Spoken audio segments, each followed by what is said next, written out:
Si Kurus kembali. Kurniawan Dwi Yulianto jadi asisten pelatih Timnas U20. Kurniawan Dwi Yulianto kembali mewarnai Timnas Indonesia. Kali ini, legenda sepak bola Indonesia tersebut resmi menerima tawaran sebagai asisten pelatih Indra Syafri di Timnas Indonesia U20. Dalam tim kepelatihan, Kurniawan dipercaya menangani sektor penyerangan. Ia akan membimbing para penyerang muda seperti Jens Raven dan kawan-kawan dalam persiapan menuju Piala Asia U20 2025 di China, yang akan berlangsung pada tanggal 12 Februari hingga tanggal 1 Maret mendatang. Keahlian dan pengalaman Kurniawan akan langsung diuji saat Timnas Indonesia U20 menghadapi Iran U20 dalam laga pertama Grup C. Pertandingan ini akan digelar di Shenzhen Youth Football Training Base Center Stadium, Shenzhen, pada Kamis mendatang. Siapa yang tak kenal dengan Kurniawan Dwi Yulianto? Pria yang akrab disapa Si Kurus ini merupakan salah satu striker paling tajam di eranya. Lahir di Magelang pada tanggal 13 Juli tahun 1976. Ia merupakan jebolan diklat Salatiga dan sempat merasakan atmosfer kompetisi di Serie A Italia bersama Sampdoria. Di kancah domestik, Kurniawan malang melintang di berbagai klub besar Indonesia, seperti Pelita Jaya, PSM Makassar, Persija Jakarta, dan Persebaya Surabaya. Selama membela Timnas Indonesia, ia mencatatkan 33 gol dari 59 penampilan sejak debutnya pada tanggal 4 Desember tahun 1995. Setelah pensiun pada 2013, Kurniawan beralih ke dunia kepelatihan. Ia pernah menjadi asisten pelatih di Borneo FC pada 2017. Lalu menimba pengalaman sebagai pelatih kepala Sabah FC di Malaysia pada tahun 2019 sampai tahun 2021. Tak hanya itu, ia juga sempat menjadi asisten pelatih Como 1907-19 di Italia selama 3 tahun. Pengamat sepak bola nasional, Kesit Budi Handoyo, menilai bahwa penunjukan Kurniawan sebagai asisten pelatih Timnas U20 adalah langkah yang sangat tepat. Rekam jejaknya sebagai striker ulung dan penuh pengalaman akan memberi dampak besar bagi para penyerang muda Indonesia. Muhammad Ragil, Jens Raven, maupun pemain lainnya akan mendapatkan banyak ilmu dari Kurniawan, ujar Kesit. Tak hanya itu, Kurniawan juga dikenal memiliki kecepatan dan kemampuan sprint pendek yang luar biasa, serta insting mencetak gol yang tajam. Hal ini diharapkan bisa ditularkan kepada para pemain muda Timnas U20 yang kini sedang bersiap menghadapi tantangan besar di Piala Asia U20 2025. Dengan kehadiran Kurniawan dalam staf kepelatihan yang sebelumnya sudah diperkuat oleh Bima Sakti, Eko Purjianto, Sahari Gultom, dan Alex Aldayudi, diharapkan Timnas Indonesia U20 bisa tampil lebih tajam di turnamen mendatang.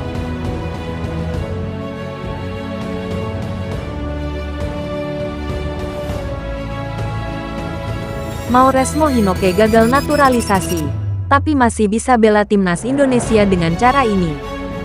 Nama Mauresmo Hinoke tengah menjadi perbincangan di kalangan pecinta sepak bola Indonesia.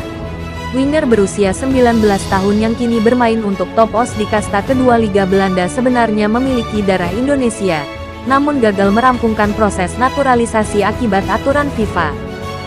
FIFA hanya mengizinkan pemain berganti kewarganegaraan jika memiliki garis keturunan maksimal hingga generasi ketiga, yaitu dari kakek atau nenek. Sayangnya, garis keturunan Mauresmo Hinoke berasal dari buyutnya, sehingga tidak memenuhi syarat untuk langsung dinaturalisasi seperti pemain keturunan lainnya. Meski gagal melalui jalur keturunan, masih ada peluang bagi Mauresmo Hinoke untuk menjadi WNI dan membela Timnas Indonesia. Caranya adalah dengan menetap di Indonesia dan bermain di kompetisi lokal selama 5 musim berturut-turut atau 10 musim secara nomaden. Situasi ini mirip dengan Mark Klok, yang juga tidak bisa dinaturalisasi lewat jalur keturunan karena garis keluarganya terlalu jauh.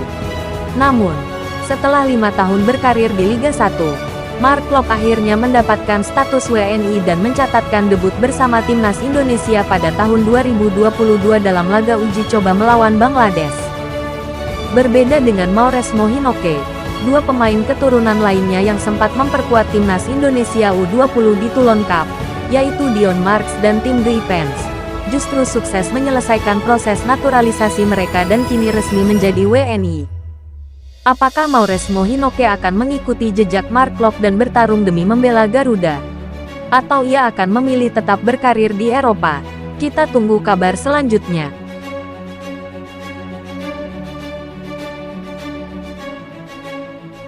Ujian berat Indra Syafri. Mampukah Indonesia U20 tembus Piala Dunia? Indra Syafri kembali memimpin timnas Indonesia U20 di Piala Asia U20, dengan harapan membawa Garuda Nusantara ke Piala Dunia U20 2025 di Chili. Ini menjadi kesempatan ketiga bagi Indra setelah gagal pada 2014 dan mencapai perempat final pada 2018 bersama generasi Egy Maulana Fikri. Namun, perjuangan kali ini tidak mudah. Indonesia tergabung di grup C bersama juara bertahan Uzbekistan, Iran yang punya tim muda kuat, serta Yaman yang tak bisa dipandang sebelah mata. Performa tim dalam uji coba pun belum meyakinkan, dengan 2 kekalahan dari Yordania dan Suriah, serta 1 kemenangan atas India. Iran U20 menjadi ancaman serius setelah mencetak 17 gol tanpa kebobolan di kualifikasi. Menariknya, tidak ada pemain dominan dalam mencetak gol, menandakan lini serang mereka sangat berbahaya dari berbagai sisi. Bisakah pertahanan Indonesia U20 menahan gempuran Iran? Lini belakang masih belum terlalu solid, dan Indra Syafri dituntut meramu strategi jitu. Apakah ia akan menerapkan permainan defensif atau tetap menyerang? Strategi serangan balik tampaknya akan menjadi senjata utama. Kecepatan para pemain depan bisa menjadi kunci untuk menembus pertahanan Iran. Selain itu, Tony Firmansyah dengan tendangan jarak jauhnya bisa menjadi pemecah kebuntuan. Sementara kehadiran Kurniawan Dwi Yulianto di staf pelatih diharapkan dapat mempertajam lini serang. Mampukah Indra Syafri membuktikan tuahnya dan membawa Indonesia ke semifinal untuk mengamankan tiket ke Piala Dunia? Kita tunggu jawabannya di Piala Asia U20. Besok mungkin bagaimana kita main? Kita akan coba main besok dari komposisi yang ada. Kita coba komposisi yang lain.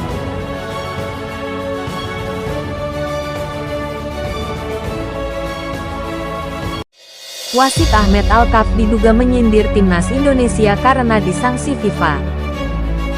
Ikut aturan AFC dan FIFA, Sintayong terpaksa coret 5 pemain. Winger timnas Malaysia baku hantam di lapangan, terancam dihukum VAR. Max Hilgers tidak dapat izin dari klub untuk perkuat timnas Indonesia lawan Jepang dan Arab Saudi.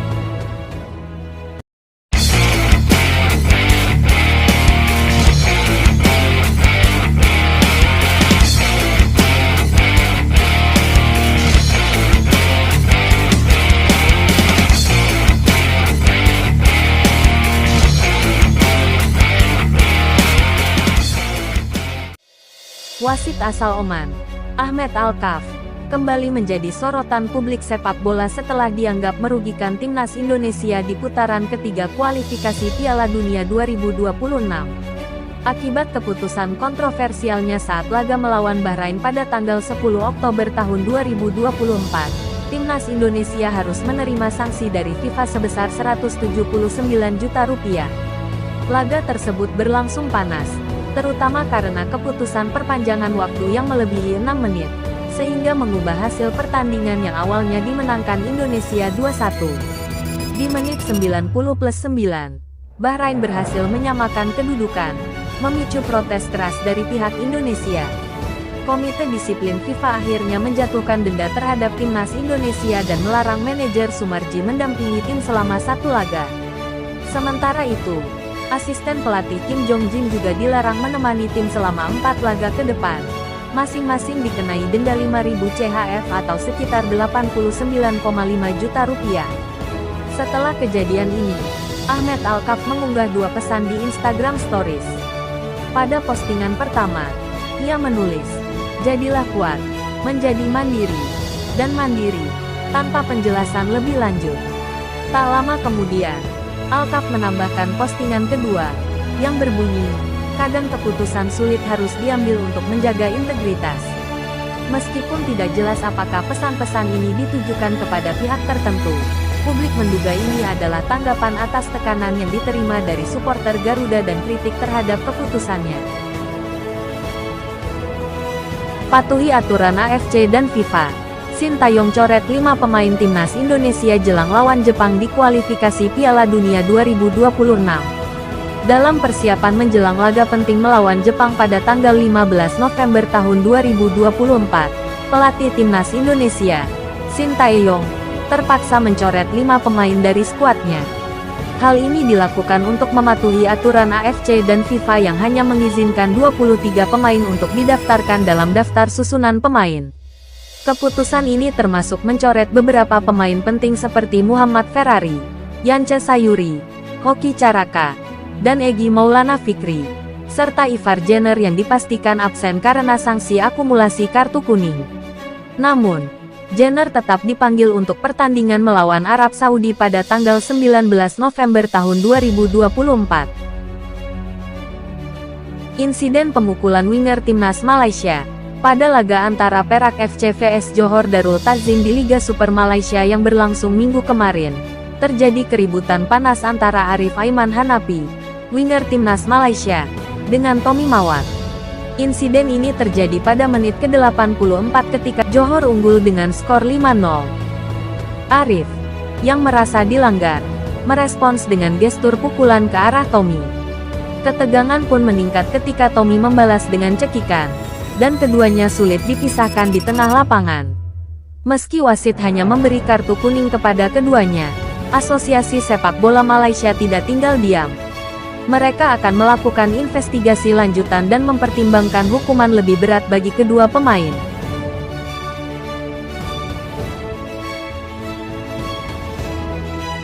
Kabar terbaru datang dari dunia persepakbolaan nasional. Para penggemar timnas Indonesia terlihat menyerang akun Instagram resmi klub FC Twente setelah mereka belum juga melepaskan Miss Hilgers untuk bergabung dengan tim nasional Indonesia. Hilgers sebelumnya sempat dikabarkan cedera, yang membuatnya diragukan bisa memperkuat timnas Indonesia di laga penting melawan Jepang dan Arab Saudi dalam kualifikasi Piala Dunia 2026 zona Asia. Namun, kejutan muncul ketika nama Hilgers tercatat sebagai starter dalam pertandingan FC Twente melawan Ajax Amsterdam pada tanggal 10 November tahun 2024. Ia bermain selama 84 menit dalam laga yang berakhir 2-2, menunjukkan peran pentingnya bagi klub asal Belanda itu. Kondisi ini memicu kegelisahan di kalangan penggemar timnas Indonesia. Banyak yang khawatir FC Twente tidak akan melepas Hilgers meskipun dia telah pulih dari cedera. Menariknya, meskipun ada spekulasi, pihak FC Twente belum memberikan pernyataan resmi terkait kondisi Hilgers. Namun, hal yang lebih mengejutkan, FC Twente baru saja mengumumkan bahwa tidak ada pemain mereka yang akan membela negara pada November tahun 2024 ini.